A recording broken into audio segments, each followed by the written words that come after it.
Class, economy वाला rocket और सनातन वाला धमाका। ऐसा क्या हुआ कि साल में दूसरी बार दिवाली मना रहे पीएम मोदी? राम मंदिर, काशी विश्वनाथ और अब दिवाली का इंटरनेशनल सम्मान। पीएम मोदी ने सनातन का परचम लहरा दिया है। पीएम मोदी की वो डील्स जो ट्रंप और जिनपिंग को भी चुभेंगी। उधर राहुल गांधी अचानक विदेश क्यों चल दिए? संसद में सीधे कैसे राहुल गांधी और अमित शाह आपस में भिड़ गए? आज लोकसभा में क्या बवाल हो गया है? सबसे पहले इसका चैप्टर देखिए। प्रधानमंत्री नरेंद्र मोदी ने आज का दिन सनातन के लिए बहुत बड़ा दिन बना डाला। लोग हैरान है कि दिवाली के बाद दूसरी दिवाली देश में कैसे मनाई जा रही है। दिल्ली में जगह जगह दिए जलाए गए, सरकारी बिल्डिंग सजाई गई, चौक चौराहे जगमगा गए, पूरी दिल्ली जगमग हो गई। ठीक वैसा ही हो रहा है जैसा दिवाली के दिन होता है।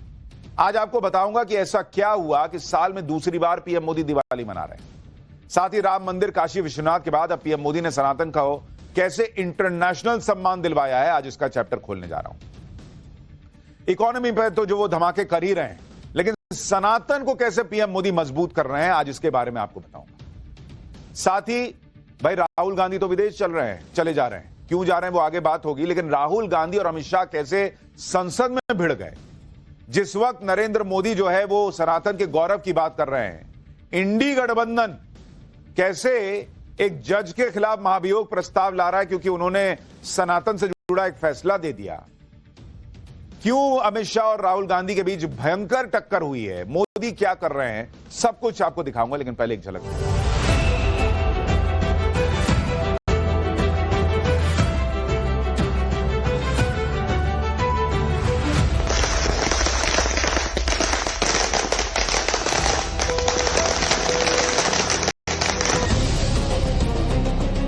अगर वो समझते हैं कि न्यायपालिका में कोई गड़बड़ हो रही है तो उनको संविधान ने यह अख्तियार दिया है कि वो इम्पीचमेंट मोशन मूव कर सकते हैं। Amit Shah ji, I challenge you to have a debate on the 3 press conferences. विपक्ष के नेता महोदय कहते हैं कि पहले मेरी बात का आप जवाब दीजिए, मैं सुनना चाहता हूं। आपकी मुंसफी से संसद नहीं चलेगी। मेरे यहां बोलने का क्रम मैं तय करूंगा।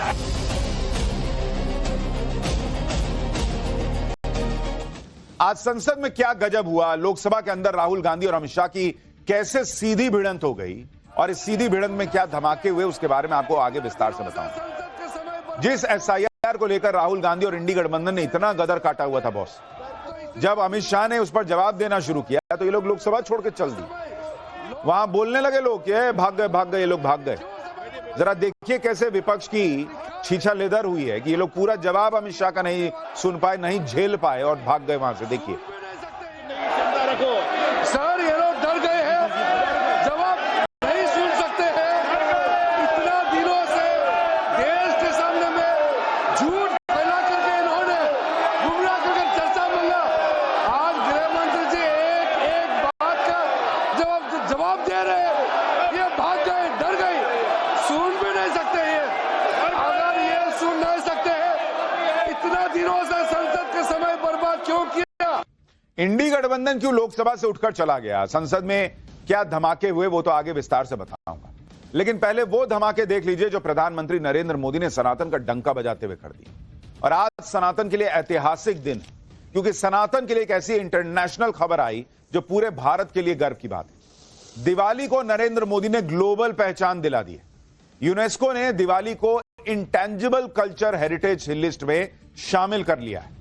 दिल्ली के लाल किला में यूनेस्को की इंटर गवर्नमेंट कमेटी की बैठक में यह फैसला हुआ। भारत सरकार ने मार्च 2024 में दिवाली को इंटेंजिबल कल्चरल हेरिटेज लिस्ट में शामिल करने का प्रस्ताव भेजा था। भारत सरकार ने कहा था कि दिवाली सिर्फ एक पर्व नहीं है बॉस, बल्कि सामाजिक और सांस्कृतिक एकता का प्रतीक है। भारत की दलील को यूनेस्को ने माना और इस लिस्ट में दिवाली को शामिल कर लिया। यूनेस्को की अगली बैठक में भारत छठ पूजा को इस लिस्ट में शामिल करने का प्रस्ताव भेज चुका है।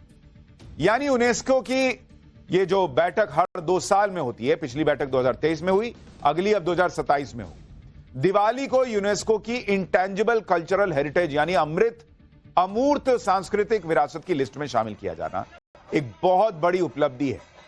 इस फैसले के बाद कैसे दिल्ली में दूसरी दिवाली मनाई गई, उसकी तस्वीरें आप देखिए। दिल्ली हाट में सीएम रेखा गुप्ता ने अपने मंत्रियों के साथ दिवाली को ग्लोबल पहचान मिलने का जश्न मनाया।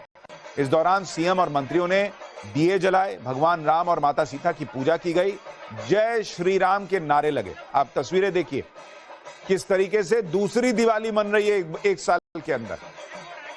दिवाली को यूनेस्को की इंटेंजिबल कल्चरल हेरिटेज लिस्ट में शामिल किए जाने पर यह दिवाली जैसा माहौल दिख रहा है। आप देखिए कैसे दिए जलाए गए, कैसे वहां पर जो है पूरा एकदम दिवाली जैसा माहौल बन गया है भाई। इस उपलब्धि पर प्रधानमंत्री मोदी और अमित शाह ने भी खुशी जताई। पीएम मोदी ने कहा कि अमूर्त धरोहर की लिस्ट में नया नाम दीपावली। भारत बधाई हो। भारत और दुनिया भर के लोग बहुत खुश हैं। हमारे लिए दीपावली हमारी संस्कृति और रीति रिवाज से बहुत करीब से जुड़ी हुई चीज है। यह हमारी सभ्यता की आत्मा है। यह रोशनी और नेकी का प्रतीक है। दीपावली को यूनेस्को की अमूर्त सांस्कृतिक धरोहर लिस्ट में शामिल करने से इस त्योहार की दुनिया भर में लोकप्रियता और बढ़ेगी। प्रभु श्री राम के आदर्श हमेशा हमारा मार्गदर्शन करते रहे। गृह मंत्री अमित शाह ने कहा कि दिवाली का यूनेस्को की अमूर्त सांस्कृतिक धरोहर लिस्ट में शामिल होना हम सब के लिए गर्व की बात है। यह आधुनिक युग में हमारी प्राचीन सांस्कृतिक मान्यताओं के महत्व को दिखाता है। प्रकाश का यह त्योहार प्राचीन काल से ही हमें अच्छाई और धर्म की विजय में विश्वास करने के लिए प्रेरित करता रहा। प्रधानमंत्री बनने के बाद से ही पीएम मोदी भारत के गौरव को फिर से स्थापित करने में जुटे हैं। वो बार बार कहते हैं कि अंग्रेज तो राज करके चले गए, लेकिन कुछ लोग आज भी दिमाग से ना उस गुलामी की मानसिकता में जकड़े हुए हैं। अपनी सनातन सोच, अपनी सनातन संस्कृति, उसका गौरव ही नहीं कर पाते कुछ लोग, और नरेंद्र मोदी उसी गौरव को स्थापित कर रहे हैं। भारत के पर्व, भारत की विरासत, भारत के धार्मिक स्थलों को वर्ल्ड मैप पर ला रहे हैं। प्रधानमंत्री दिवाली के दियों को ग्लोबल बना चुके हैं। दूसरी तरफ आप इंडी गठबंधन को देख लीजिए। उन्हें दिए जलाने से दिक्कत हो रही है और इसके लिए अब इंडी गठबंधन महाभियोग को हथियार बना रहा है। दरअसल मद्रास हाईकोर्ट के एक जज जस्टिस स्वामीनाथन ने हिंदू मान्यताओं और परंपराओं को देखते हुए एक फैसला दिया। इस फैसले से इंडी गठबंधन तिलमिला गया और जस्टिस स्वामीनाथन के खिलाफ महाभियोग प्रस्ताव पेश कर दिया। आप ये तस्वीर देखिए, इसमें गौरव गोगोई दिख रहे हैं, अखिलेश यादव दिख रहे हैं, प्रियंका वाड्रा और करीमोई के साथ ये राजा दिख रहे हैं। ये सभी सांसद लोकसभा अध्यक्ष ओम बिरला को जस्टिस स्वामीनाथन के खिलाफ महाभियोग प्रस्ताव दे रहे हैं। इंडी गठबंधन के करीब 100 सांसदों ने जस्टिस स्वामीनाथन के खिलाफ महाभियोग प्रस्ताव पर दस्तखत कर दिए। आप सोचिए कि सनातन और हिंदू परंपराओं से इन लोगों को कितनी परेशानी रही होगी कि भाई एक फैसला जज ने दिया तो उनके खिलाफ महाभियोग का प्रस्ताव ले आए। और आपको पूरी खबर बताऊंगा तो आप हैरान रह जाएंगे, लेकिन पहले सुनिए इस पर कांग्रेस कह क्या रही है। सांसदों का ये संवैधानिक अख्तियार है।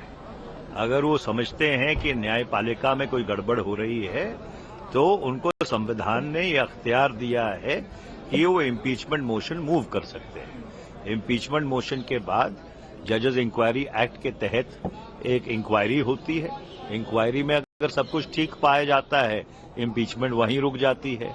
नहीं पाया जाता तो सदन में वापस आता है।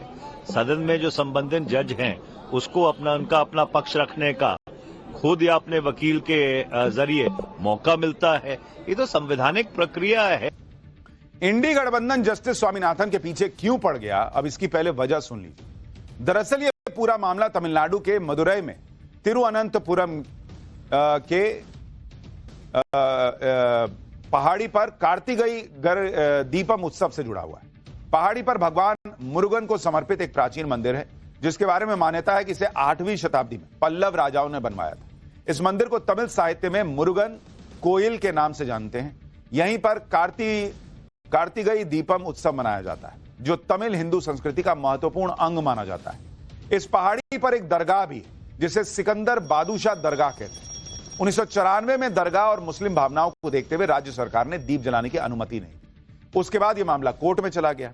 इसी साल मद्रास हाईकोर्ट में दीपक जलाने की मांग वाली याचिका दाखिल हुई जिसका विरोध तमिलनाडु सरकार ने किया, लेकिन 1 दिसंबर को इस मामले में जस्टिस स्वामीनाथन की बेंच ने फैसला सुनाया। जस्टिस स्वामीनाथन ने कहा कि दीपक जलाने से पास की दरगाह और मुस्लिम समुदाय के अधिकारों का हनन नहीं होगा।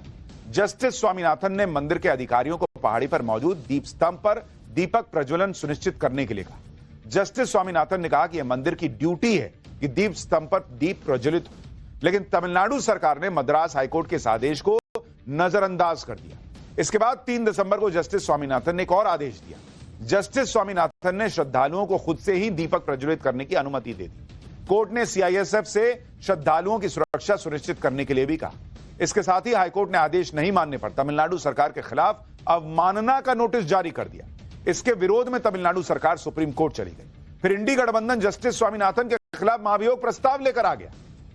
आप सोचिए कि मुसलमानों की भावनाएं ना आ तो इसके लिए हाईकोर्ट का फैसला ये लोग नहीं मानने को तैयार है, लेकिन हिंदू दीपक जला ले और उसका कोर्ट का फैसला आ जाए तो उस जज के खिलाफ जो है वो महाभियोग का प्रस्ताव ला रहे हैं। आप सोचिए किस लेवल पर ये लोग पॉलिटिक्स करते हैं अपीजमेंट की, और उसके बाद कहते हैं कि नहीं ना तराजू बराबर है। ये इंडी गठबंधन की धर्मनिरपेक्षता है जो परंपरा सालों से चली आ रही है, जिसे मनाने के लिए हाईकोर्ट आदेश दे रहा है, लेकिन इंडी गठबंधन आदेश देने वाले जज के खिलाफ ही महाभियोग प्रस्ताव ले आ रहा है। सनातन को जब गालियां पड़ती हैं, इंडी गठबंधन के नेता गाली देते हैं, तब भी इन लोगों को दिक्कत नहीं होती, लेकिन एक जज ने दीप जलाने की अनुमति क्या दे दी हिंदुओं को, तो उससे इतनी दिक्कत हो गई कि भाई महाभियोग का प्रस्ताव ले आए। सुनिए कांग्रेस नेता गौरव गोगोई क्या कह रहे हैं। देखिए, वहां के तमिलनाडु के जो हमारे कांग्रेस के नेतागण हैं, साथ ही डीएमके हैं, इस विषय और इस पूरे विषय की इतिहास को, इस विषय के साथ जो राजनीति हो रही है, मुझसे ज़्यादा उनको ज़्यादा जानकारी है।